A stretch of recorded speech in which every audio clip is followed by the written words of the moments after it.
कन्हैया एक गरीब चरवाहा था। वह राम प्रसाद नाम के एक सेठ के यहाँ गायें चराया करता था। इसके बदले में राम प्रसाद उसे पगार देता था। कन्हैया, आज गायों को नदी के पास वाले मैदान में लेकर जाना, वहाँ काफी अच्छी घास है। जी मालिक, आज मैं वहीं जाऊंगा।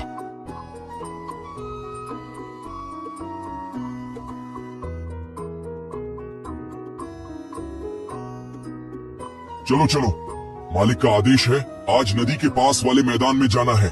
सभी गायें खड़ी होकर चलने लगीं, पर गोरी अभी भी वहीं पर बैठी थी। क्या हुआ गोरी, तुम उठ नहीं पा रही हो? लगता है तुम्हारी तबीयत ठीक नहीं है। अभी मालिक से बात करता हूँ।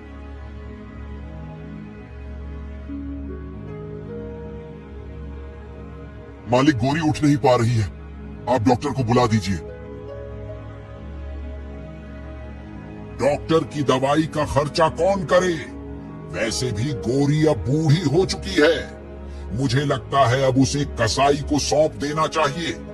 तुम जाओ, बाकी गायों को चराने ले जाओ। कन्हैया गायों को नदी के पास चराने के लिए ले जाता है। वहाँ एक पेड़ के नीचे आराम करते वक्त उसकी आंख लग जाती है और उसे एक भयानक सपना आता है।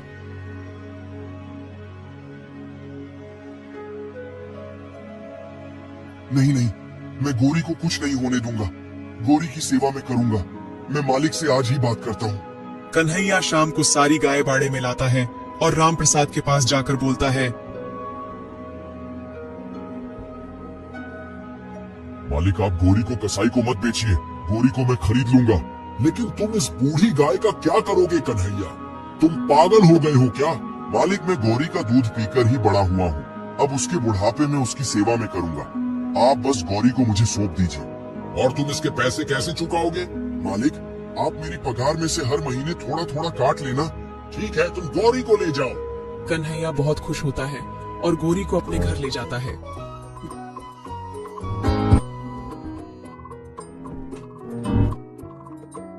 गोरी को देख उसकी पत्नी उससे पूछती है, क्या हुआ जी, आप इस गाय को हमारे घर क्यों ले आए? ये गौरी है, मेरी सबसे प्यारी गाय। और गौरी, ये मेरी पत्नी राधा है।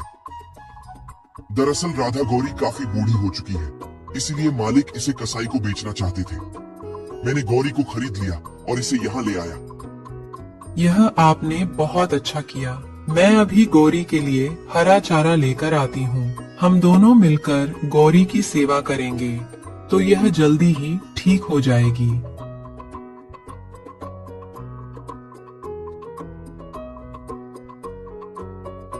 देखते ही देखते 1 साल बीत जाता है। अब गोरी ने एक सुंदर बच्चे को जन्म दिया था। वह अच्छा खासा दूध भी देने लगी थी।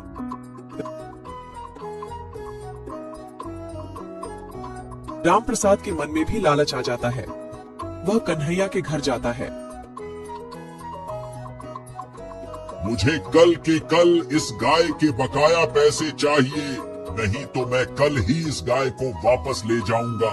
लेकिन मालिक, मैं कल के कल इतने सारे पैसे का इंतजाम कहाँ से करूंगा? वह सब मुझे नहीं पता। मुझे बस मेरे पैसे चाहिए, और अगर नहीं दे पाते हो तो अपनी गाय को भूल जाना। राम प्रसाद वहाँ से चला जाता है। कन्हैया उस रात को ठीक से सो नहीं पाता है।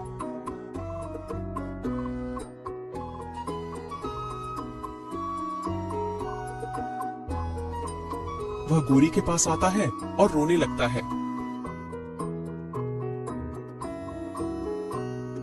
गोरी, अगर कल मैंने मालिक को पैसे नहीं चुकाए तो वह तुझे ले जाएंगे। मुझे कुछ समझ नहीं आ रहा है कि मैं क्या करूं। गोरी कन्हैया को इशारे से बुलाती है, मानो वह कहना चाह रही है कि कन्हैया उसके पीछे आए। गोरी आगे आगे चलती है। कन्हैया उसके पीछे जाता है।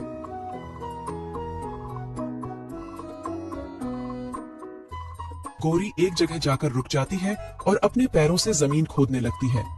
कन्हैया गोरी को ऐसा करते देख खुद भी जमीन खोदने लगता है।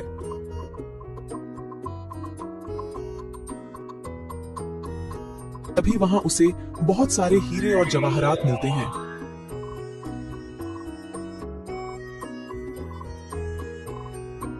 वाह गोरी, तुमने तो कमाल कर दिया। तुम तो एक जादुई गाय हो। अब तुम्हें मुझसे कोई अलग नहीं कर सकता। कन्हैया अपने मालिक के सारे पैसे चुका देता है और देखते ही देखते गांव का सबसे अमीर आदमी बन जाता है।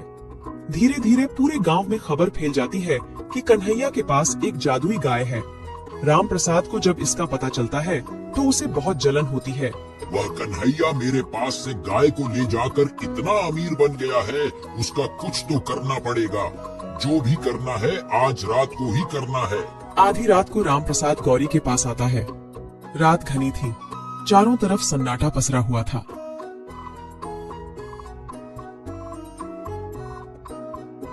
ए गौरी, जिस प्रकार तूने उस कन्हैया को खजाना दिया है, मुझे भी दे दे, नहीं तो मैं तुझे अभी कसाई के पास बेच दूंगा और तेरे बच्चे को भी।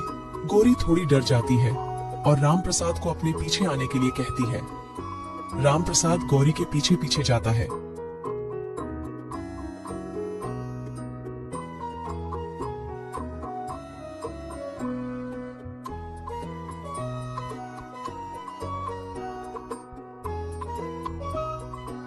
एक जगह जाकर गौरी अपने पैरों से जमीन खोदने लगती है। राम प्रसाद की तो खुशी का ठिकाना नहीं था। अब तू हट, मुझे खोदने दे, ये खजाना मेरा होगा, सिर्फ और सिर्फ मेरा। राम प्रसाद जमीन को खोदे जा रहा था, पर उसे पता नहीं था कि जमीन के नीचे एक सांप का बिल है।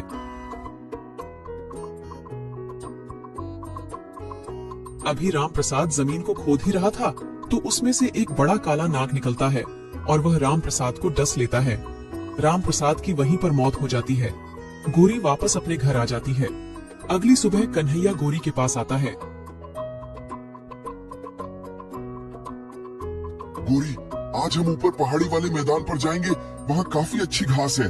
अब गौरी कन्हैया के साथ खुशी से रहने लगी और राम प्रसाद को उसकी गलती की सजा मिल चुकी थी।